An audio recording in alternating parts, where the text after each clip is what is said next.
असल अल्लाह के सिवा किसी से भी हम डायरेक्ट मांगे ना तो हकीकत ये है कि वो इनडायरेक्ट ही है। इसको मैं आपको एक मोटी सी मिसाल देता हूँ जो सादतमंद है उनकी समझ में आ जाएगा। रोजी कौन देता है?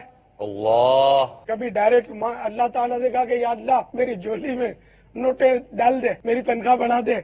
कभी नहीं कहा होगा आपने। तनख्वाह बढ़ाने किसको कहते हैं? सेठ साहब महंगाई बढ़ गई है, पूरा नहीं होता। दुआ यही करते हैं या अल्लाह मेरी रोजी में बरकत। रोजी बरकत के वजीफे भी करते हैं, लेकिन मांगते जाके सेठ से। तो ये सेठ का देना और सेठ से डायरेक्ट मांगना हकीकत में ये सब इनडायरेक्ट है। हकीकत में रोजी अल्लाह दे रहा है, अब वो सेठ के जरिए दे रहा है। तो जब ये मतलब यानी कि घोटाला सेठ जो है इससे डायरेक्ट मांगना आपकी समझ में आ जाता है। और ये हमारे सच्चू के लिए औलिया किराम है, इनकी खिदमत में अर्ज करना समझ में नहीं आता। सच्चो गौस से आजम सनम पीर आहे, सच्चा गौस पाक समझ में नहीं आता। या औलिया किराम तो यूं मतलब वलियों से भी अगर कोई डायरेक्ट मांगता है तो इसमें कोई हरज नहीं है कि ये हकीकत में इनडायरेक्ट ही है। आप बताइए मौत कौन देता है? आप बोलेगा अल्लाह। मारता कौन है?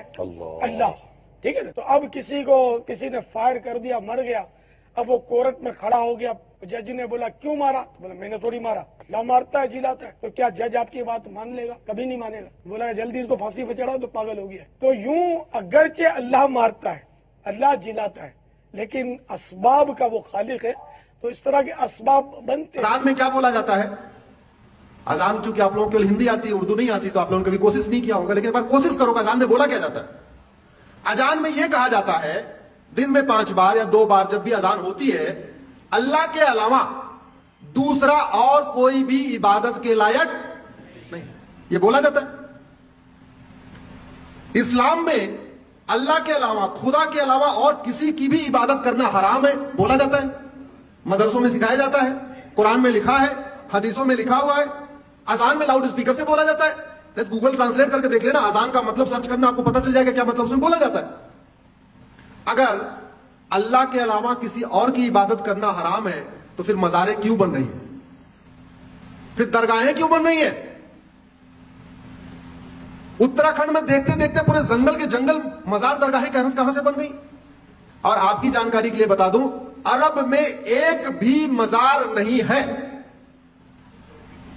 अरब में एक भी दरगाह नहीं है, और अरब में एक भी पक्का कब्रिस्तान नहीं है।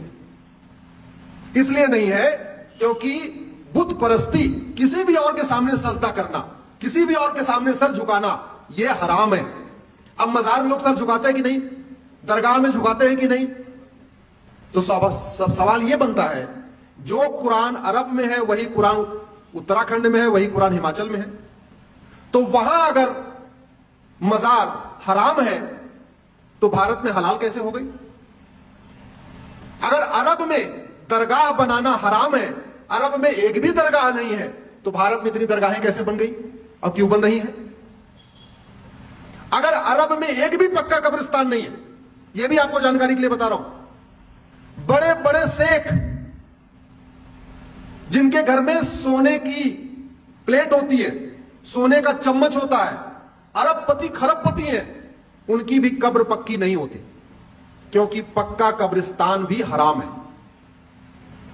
अब सवाल यह बनता है, कुरान वही, हदीस वही, अगर अरब में पक्का कब्रिस्तान हराम है तो भारत में वो जायज कैसे हो गया?